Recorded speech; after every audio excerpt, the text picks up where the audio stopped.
Have you ever worked in a place where your boss likes to know what you're doing? Have you ever worked in a place where you are asked to supply your boss with information on what you've gotten done during the week?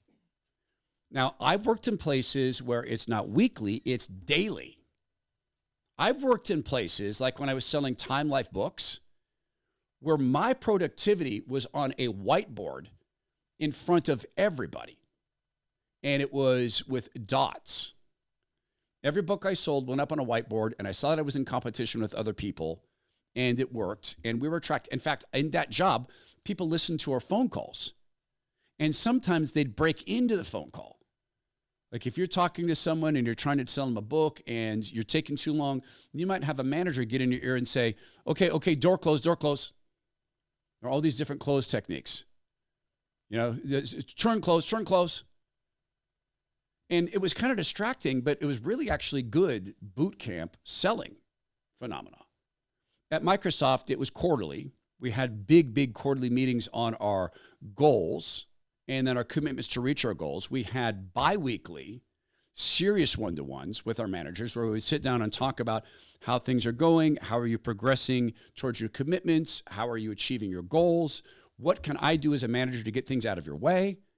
And once a week, we would have casual one-to-ones, which was just, hey, let's pop out and have coffee.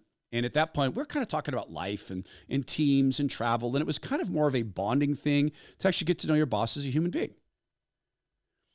Elon Musk sent an email to federal employees. Please reply to this email with approximately 5 bullets of what you accomplished last week and CC your manager. Please do not send any classified information, links, or attachments. Deadline is this Monday at 11:59 p.m. EST, and they were warned that refusal to reply is a fireable offense. And the world went nuts. Now, there were people like Kash Patel, the new director of the FBI, who said, no, don't do that. Don't respond to him. You work for me, period. But President Trump came back and said, no. I want this. And Elon had said that one of the reasons they were doing this was to find out how many fake employees there are at the United States government, because there are some. We know that there's been directors of departments who used fake emails. Figurehead Biden did this. One of the fake email accounts actually won Employee of the Month. That was for the EPA director who was pretending to be another human being so she could avoid Freedom of Information Act requests. Have you ever worked at a place where your boss actually wants to know you're doing the job? This caused heart attacks. This is a natural thing at any organization, and President Trump should say this is now a weekly phenomena, and he should get all his department heads together and say, you do it the way you want to do it, but it's getting done every week.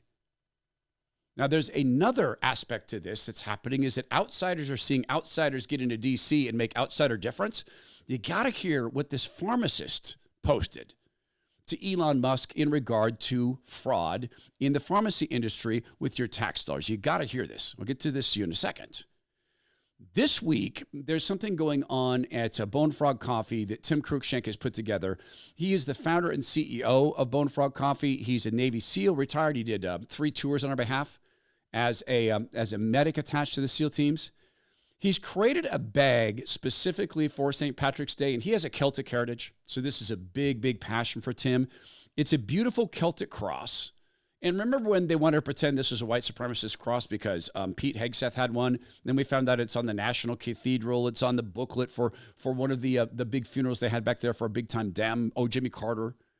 So it's a beautiful rendering of that, but with some unique design attributes given Tim's background as a SEAL. This is available for you now, and it's only for St. Patrick's Day. And it does honor the Celtic heritage. You look at it in addition to God Country Team on that, as this beautiful cross. And this is an Ethiopian, Kenyan, Guatemalan blend, Colombian blend that Tim describes. Tim, he hasn't got this to me yet. Bro, where's my coffee? You got me the golden label. I need this. Ripe fruit, hints of roasted nuts, brown sugar, and caramel.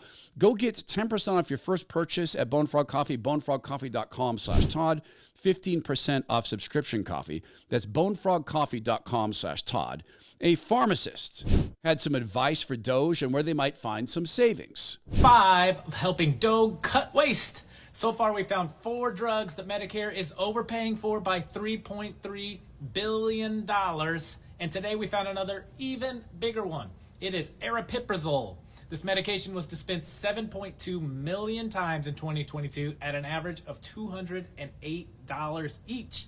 That makes the total that Medicare spent $1.5 billion in 1 year on only one drug. At my pharmacy that doesn't take insurance, that medication costs $12. If we filled all 7.2 million of those, the total cost would be $86 million. That means that of the 1.5 billion that they spent, more than 1.4 billion of that was wasted. That happens because Medicare, just like private insurance, uses a pharmacy benefits manager to tell them how much the medication should cost. They use a made-up price called the AWP, and then they get to discount that, so they pretend that they're saving us money. After that, they send you to the pharmacy that they own so that they can collect all that easy money. There you go. It's an outsider looking into the system in D.C. saying, you want fraud? Here's $1.5 billion in fraud. Oh, but it's perfectly legal. Because the best kind of fraud's always perfectly legal. But you shall not steal, and everything whispered in the dark one day be shouted from the rooftops.